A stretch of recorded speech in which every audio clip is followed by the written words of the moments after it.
আজকের এই অপেক্ষাটা কেবলমাত্র তারাই বুঝবে যারা আমার মতো চা খোর। গিয়েছিলাম এক কাপ চা খেতে, আর চা বানানোর গড়িমসি দেখে আমার মনে হচ্ছিল আমি এর মধ্যে তৃতীয় বিশ্বযুদ্ধ জয় করে আসতে পারতাম। এখন কি আর করার, ভালো একটু খেতে গেলে তো অপেক্ষা করতেই হবে। তো অবশেষে দেখলাম দুধের মধ্যে চায়ের লিকার পড়লো। এটা দেখে তো আমার মনও চায়ের লিকারের মতো খুশিতে টকবক টকবক করে ফুটছিল। চায়ের কালারটা জাস্ট ওয়াও! আমি আর লোভ সামলাতে পারছিলাম না। গরম গরম চা হাতে পেতেই আমি চুমুক দিলাম, আর এতটাই মজা পেয়েছিলাম যে আমি আমার পুচকুটাকে অফার করলাম, কিন্তু সে তো নাছোড়বান্দা, চা কখনোই পছন্দ করে না।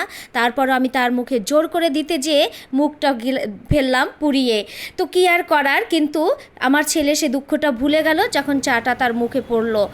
আর এটা আর কোনো চা নয়, এটা হচ্ছে উটের দুধের চা, যেটা গিয়েছিলাম আমরা গুলশানে খেতে, আর এক কাপ চায়ের দাম 400 টাকা।